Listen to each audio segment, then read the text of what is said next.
नमस्कार साथियों, एम्प्लॉयज़ की पाठशाला पर आपका स्वागत है। आज के इस वीडियो में हम बात करेंगे 15 साल की सर्विस अगर आप कर लेते हो तो एनपीएस वर्सेस यूपीएस कौन सी पेंशन स्कीम आपके लिए अच्छी है। यहां पर देखिए हम एक एक्सेल सीट की मदद से सबको समझने की कोशिश करेंगे और एक एक्सपेक्टेड अनुमान यहां पर लगाने की कोशिश करेंगे कि अगर आप यूपीएस का चुनाव करते हैं तो आपको कितनी पेंशन यहां पर मिल सकती है और अगर आप एनपीएस का चुनाव करते हो तो आपको यहां पर कितनी पेंशन यहां पर मिल सकती है। आज के इस वीडियो में यह एक कॉम्पेरेटिव वीडियो है जहां पर हम एनपीएस और यूपीएस के बारे में डिटेल से चर्चा करेंगे, जहां पर हम देखने वाले हैं कि 15 साल की सर्विस के बाद कौन सी स्कीम आपके लिए बेनिफिशियल रहने वाली है। नमस्कार दोस्तों, मैं हूं खेमरा सैनी और आप देख रहे हैं एम्प्लॉयज की पाठशाला। दोस्तों, हमारा यूट्यूब चैनल सिर्फ और सिर्फ डेडिकेटेड है जो भी यहां पर सेमी गवर्नमेंट और गवर्नमेंट एम्प्लॉयज है उनके लिए, जहां पर हम पेंशन, नए वेतन आयोग, यहां पर और महत्वपूर्ण जानकारी है उनके साथ हम इस चलिए शुरू करते हैं आज के इस वीडियो को। उससे पहले आपसे निवेदन है, आप हमारे इस YouTube चैनल पर नए हैं और आपको हमारी जानकारी अच्छी लग रही है तो दोस्तों आप चैनल को सब्सक्राइब करके बेल आइकन को जरूर प्रेस कर दें। तो यहाँ पर देखिए इस एक्सेल सीट को मैंने किस प्रकार से प्रिपेयर किया है वो मैं आपको बता देता हूँ, ताकि इसमें अगर आपको कोई सजेशन देनी है या मैंने अगर बनाने में कोई गलती कर दी है तो आप मेरे को बता सकते हैं। यहाँ पर एक तरफ हमने बेसिक पे लिखा है और ये लेवल 1 यानी कि 1800 ग्रेड वाले कर्मचारियों के लिए ये एक्सेल सीट है। ठीक है, यहाँ पर हमने करंटली डीए लिया है जो यहाँ पर 55% है, वो हमने यहाँ पर ऐड किया है। यहाँ पर बेसिक और डीए को ऐड किया है और बेसिक और डीए का 10% आपके एनपीएस के अंदर जाता है, उसमें 14% गवर्नमेंट का कंट्रीब्यूशन हो गया और ये टोटल एक महीने का लगभग 6696 यानी कि लगभग 6700 रुपए यहाँ पर इन्वेस्टमेंट हो रहा है एनपीएस के अंदर। यहाँ पर आप देखेंगे इसको मैंने डायरेक्टली 12 से मल्टीप्लाई किया है। 12 से इसलिए मल्टीप्लाई किया है क्योंकि हम ईयरली कैलकुलेशन करने वाले हैं। देखिए यहाँ पर मंथली कैलकुलेशन करने के लिए बहुत लंबी एक्सेल सीट हमको यहाँ पर चाहिए होगी, इसलिए हमने क्या किया है 12 महीने के हिसाब से यहाँ पर कैलकुलेशन करी है। तो यहाँ पर हमने क्या किया, इसको डायरेक्टली 12 से मल्टीप्लाई कर दिया और यहाँ पर आप देखेंगे लगभग 80,000 रुपए पहले साल आपके एनपीएस के अंदर जमा हो जाएंगे। अब यहाँ पर ये जो पैसे जमा होंगे वो हर साल बढ़ेंगे भी, तो हमने क्या किया है एक मोटा मोटा एक बुरे से बुरा रिटर्न यहाँ पर लिया है जो कि 8% है।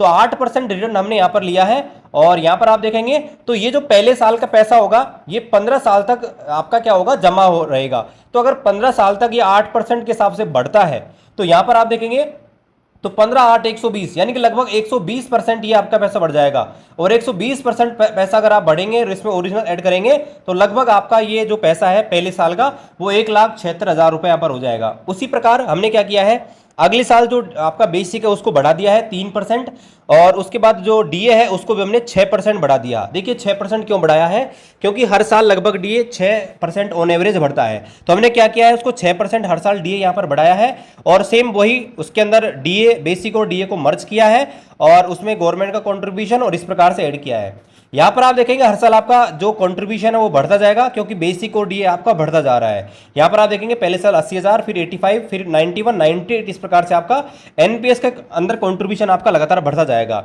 यहाँ पर देखिए हमने वेतन आयोग को बिल्कुल नेग्लेक्ट किया है, हमने वेतन आयोग नया वेतन आयोग को मान के कैलकुलेशन नहीं करी है। यहाँ पर देखिए आपको दो नए वेतन आयोग देखने को मिल सकते हैं 15 साल की सर्विस के अंदर, क्योंकि 2026 और 2036 दो आपको वेतन आयोग देखने को मिलेंगे, इसलिए जो ओरिजिनल कैलकुलेशन होगी वो दोस्तों बिल्कुल ही अलग होने वाली है। यहाँ पर सिर्फ हम एक काल्पनिक कैलकुलेशन कर रहे हैं, ध्यान देना दोस्तों, इसका आपकी रियल कैलकुलेशन से कोई नाता नहीं है। ठीक है, यहाँ पर हम जो भी आंकड़े दिखा रहे हैं वो सिर्फ और सिर्फ यहाँ पर काल्पनिक है। ठीक है, जो रियल आंकड़े होंगे बिल्कुल अलग होंगे। तो यहाँ पर आप देखेंगे 12 महीने में आपका जो पैसे होंगे लगभग 18 लाख रुपए यहाँ पर जमा होंगे एनपीएस के रूप में और रिटर्न मिलाकर लगभग आप देखेंगे 31 यानी कि 31 32 के आसपास आपके पैसे यहाँ पर होंगे। अगर दोस्तों हम यहाँ प्रोटीन एनपीएस की ऑफिशियल वेबसाइट के ऊपर भी आते हैं और यहाँ पर आप देखेंगे एनपीएस कैलकुलेटर इन्होंने ऐड कर रखा है। यहाँ पर देखिए हमने एनपीएस कैलकुलेटर ऐड किया है। यहाँ पर हम देखिए वही कैंडिडेट की जो एज है वो यहाँ पर 45 साल माननी है, यानी कि 15 साल ही वो सर्विस करेगा और एनपीएस के अंदर लगभग 6,696 पैसे रुपए यहाँ पर ऐड हो रहे थे। तो हमने क्या किया है हर महीने लगभग 6700 रुपए ऐड किए हैं। यहाँ पर आप देख सकते हैं, हम नीचे आएंगे तो लगभग हमने 9% का यहाँ पर एनुअल इंक्रीज ऐड किया है। एनुअल इंक्रीज का मतलब है आप जो पैसा जमा कर रहे हैं वो हर साल कितना और बढ़ाएंगे। तो देखिए 3% तो हमारा बेसिक बढ़ता है और 6% हमारा डीए बढ़ता है। तो हमने क्या किया है, बेसिक और डीए दोनों जो है दोनों को मिलाएंगे तो आप देखेंगे तो 9% टोटल आपका एक साल के अंदर आपका जो बेसिक है वो यहाँ पर बढ़ रहा है। ठीक है, कुल मिला के अगर आप बात करें तो 9% आपका पैसा बेसिक के अंदर, बेसिक और डीए जो ऐड हो रहा है वो आपके एनपीएस के अंदर बढ़ रहा है। ठीक है, उसके बाद आप देखेंगे हमने एक्सपेक्टेड जो रिटर्न है 8% लगाया है और यहाँ पर आप देखेंगे तो इनके अनुसार जो रिटर्न है वो दोस्तों यहाँ पर थोड़ा सा यहाँ पर ज़्यादा आ रहा है, 38 के आसपास इनका रिटर्न यहाँ पर आ रहा है। इसमें क्या किया इन्होंने दोस्तों, एसआईपी का कैलकुलेशन किया हुआ है, ठीक है। तो हम क्या करते हैं, ना तो हमारा 33 वाला मानते हैं और ना ही 38 इनका मानते हैं। हम मान लेते हैं कि 35 का आपका कॉर्पस बन जाएगा 15 साल की सर्विस के बाद। एक मोटा मोटा ले लेते हैं कि भाई 35 बन जाएगा। हालांकि दोस्तों वेतन आयोग आएगा तो आपका जो पैसा है वो ज़्यादा ही बनेगा, कम नहीं बनेगा, ठीक है। तो हम क्या करते हैं कि ये 35 लाख वाला जो है इसको यहाँ पर मान लेते हैं कोई 35 लाख फिलहाल यहाँ पर हो रहे हैं। हालांकि दोस्तों एक्चुअल कैलकुलेशन वेतन आयोग के अनुसार होगी, जो कि बिल्कुल ही डिफरेंट यहाँ पर होने वाली है, ठीक है। तो यहाँ पर ये हमने दोस्तों क्या किया है, 35 लाख कर लिया है। और 35 लाख का क्या होगा, पहले हम एनपीएस की कैलकुलेशन करते हैं। तो एनपीएस में सिंपल सा फॉर्मूला है दोस्तों एनपीएस के अंदर, कि आपका जो 60% पैसा है वो आपको दे दिया जाएगा। तो 35 लाख जो है, 35 लाख का 60% अगर दोस्तों आप निकालेंगे तो यहाँ पर दोस्तों 21 लाख रुपए होता है, ठीक है। 21 लाख रुपए आप दोस्तों मैक्सिमम यहाँ पर निकाल सकते हैं, ठीक है। अब 21 लाख रुपए आपने निकाल लिए लमसम के रूप में, ठीक है। ये मैक्सिमम है, आप चाहें तो कुछ भी नहीं निकाल सकते हैं, 100% पैसे की भी आप पेंशन बनवा सकते हैं। लेकिन आप चाहें तो यहाँ पर 60% पैसा यहाँ पर निकाल सकते हैं। बच गया आपका जो पैसा, जो कि 14 लाख रुपए है, 14 लाख दोस्तों आपका बच के उसके ऊपर आपको पेंशन मिलेगी। अब देखिए पेंशन का सिंपल सा रूल क्या है, जैसे 14 लाख रुपए है, 14 लाख रुपए को इन्वेस्ट किया जाएगा, ठीक है। यहाँ पर देखिए 14 लाख लिख लिए हैं, 14 लाख रुपए को यहाँ पर एफडी की तरह इन्वेस्ट किया जाएगा। और यहाँ पर मान के चलते हैं कि आपको एफडी के बराबर यानी कि 7% के आसपास मान लीजिए रिटर्न आपको मिल जाता है। तो 14 लाख का, तो यहाँ पर देखिए हम क्या करते हैं, 14 लाख यहाँ पर लिख लेते हैं।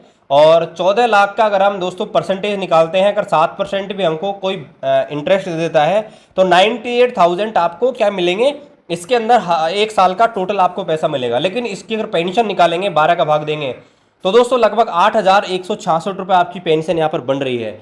इसलिए दोस्तों यहाँ पर आपकी जो यूपीएस है उसके अंदर गारंटीड पेंशन के अंदर आपको बताया जा रहा है कि भाई 10,000 आपको मिनिमम यहाँ पर पेंशन मिलेगी ही मिलेगी। क्योंकि यहाँ पर देखिए आपके सामने कैलकुलेशन करिए और यहाँ पर 8,166 ही यहाँ पर निकल के आ रही है, ठीक है। हालांकि दोस्तों रियल कैलकुलेशन बिल्कुल ही अलग यहाँ पर होगी।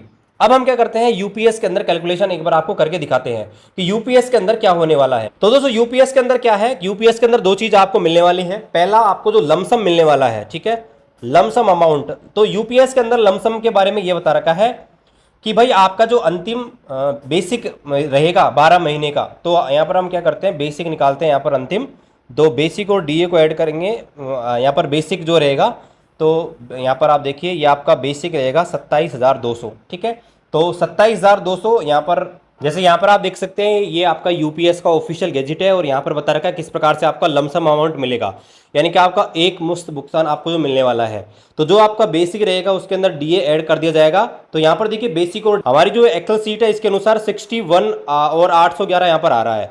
तो 61 इसको हम 60 मान के चलते हैं और इसको आपको मल्टीप्लाई करना पड़ेगा किससे, जितने आपने 6 महीने की सर्विस करी है। तो 15 साल के अंदर कितने 6 महीने हो जाएंगे, 15 साल के अंदर आपके 30 6 महीने हो जाएंगे, ठीक है। और इसमें दोस्तों आपको भाग देना है 10 का, तो 10 का हम भाग देंगे तो यहाँ पर ये हट जाएगा। और यहाँ पर आप देखेंगे 60,000 को 3 से मल्टीप्लाई करेंगे तो 1,80,000 दोस्तों आपको यहाँ पर मिलने वाले हैं। 1,80,000 लमसम अमाउंट मिलना है यूपीएस के अंदर, ठीक है।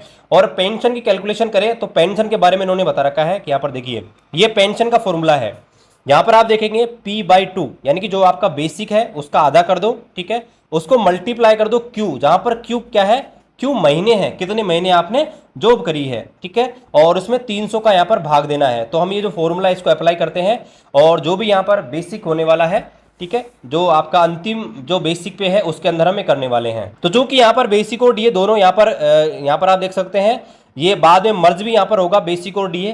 तो हो सकता है आपका बेसिक उस समय ज़्यादा रहे, ठीक है, क्योंकि यहाँ पर वेतन आयोग आएगा तो यहाँ पर आपका जो बेसिक है वो अलग होगा, डीए यहाँ पर अलग होगा। क्योंकि आप देख सकते हैं ये जो बेसिक है बहुत ज़्यादा यहाँ पर होने वाला, 139% यहाँ पर है। तो उस समय हो सकता है दोस्तों आपका बेसिक और डीए दोनों यहाँ पर मर्ज हो जाए। तो यहाँ पर दोनों कैलकुलेशन हम कर लेते हैं। मान लीजिए अगर आपका बेसिक और डीए मर्ज हो गया और नया आपका जो बेसिक है मान लीजिए 60,000 ही हम मान लेते हैं कि भाई 60,000 आपका नया बेसिक है। तो यहाँ पर इस फॉर्मूले के अनुसार हमको क्या करना पड़ेगा, यहाँ पर देखिए कैलकुलेटर खोल लेते हैं कि भाई जो 60,000 है उसका आप आधा कर लीजिए, तो वो हो जाएगा दोस्तों 30,000 और 30,000 को आपको मल्टीप्लाई करना है। 15 साल के अंदर कितने महीने हो गए, तो हम क्या करेंगे 15 × 12 करेंगे, 15 × 12। और दोस्तों इसमें हम भाग लगाना पड़ेगा 360 का, तो इसमें भाग लगाते हैं 360 का। तो यहाँ पर आप देखेंगे ये आपकी पेंशन जो बन रही है दोस्तों 15,000 रुपये महीने यहाँ पर बन रही है।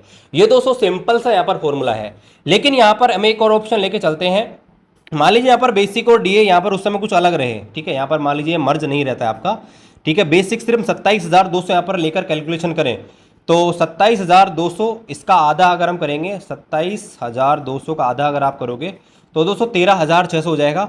और 13,600 को आपको मल्टीप्लाई करना रहेगा किससे, कितने महीने की सर्विस आपने करी है, तो 15 साल की करी है और 12 ये महीने हो गए, और इसमें भाग लगाना पड़ेगा 360 का, तो आपकी जो पेंशन है 6,800, ठीक है। लेकिन यहाँ पर क्या होगा, अगर इस स्थिति में अगर आपकी पेंशन 10,000 रुपये से कम आती है तो मिनिमम गारंटीड पेंशन आपको 10,000 मिलती ही मिलती है, ठीक है।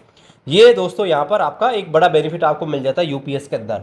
तो दोनों सिनेरियो मैंने आपको समझा दिए हैं कि अगर आपका बेसिक पे कितना रहेगा, बेसिक और डीए अगर मर्ज हो गया, नए वेतन आयोग आएगा तो जिसकी पूरी संभावना रहेगी दोस्तों बेसिक और डीए मर्ज होने की, तो उस स्थिति में आपका जो पेंशन है आपको 15,000 के आसपास यहाँ पर मिलने वाली है यूपीएस के अंदर, ठीक है। और यहाँ पर देखिए एक्चुअल कैलकुलेशन अलग ही हो सकती है, क्योंकि हो सकता है उस समय बेसिक और डीए आपका बढ़ के कुछ और भी हो जाए। तो जितना आपका बेसिक एंड डीए होगा उसी हिसाब से आपकी पेंशन यूपीएस के अंदर बनेगी, ठीक है। तो यहां पर मैं आपको समराइज कर देता हूं पूरा कि भाई अगर आपको एक अच्छी पेंशन चाहिए शॉर्ट टर्म के अंदर, देखिए मैं सभी को ये बताना चाहूंगा, अगर आपकी सर्विस 10 साल 12 साल या 15 साल है और अगर आपको अच्छी पेंशन चाहिए तो आप यूपीएस में जा सकते हैं, क्योंकि यूपीएस में आपको बेनिफिट ज़्यादा है। लेकिन जिनकी सर्विस 25 साल या 30 साल या 35 साल के आसपास है तो आपके लिए एनपीएस अभी भी अच्छा है, ठीक है, आप एनपीएस की तरफ जा सकते हैं। एनपीएस के अंदर मैंने एक ऑलरेडी वीडियो बना रखा है, ठीक है, और हम डाल देंगे जहां पर हमने कंपेयर किया है कि भाई 40 साल की सर्विस पे कौन सी चीज़ें बेहतर है, ठीक है। बाकी मिलते हैं अगले वीडियो में अगली अपडेट के साथ, तब तक जय हिंद, वंदे मातरम।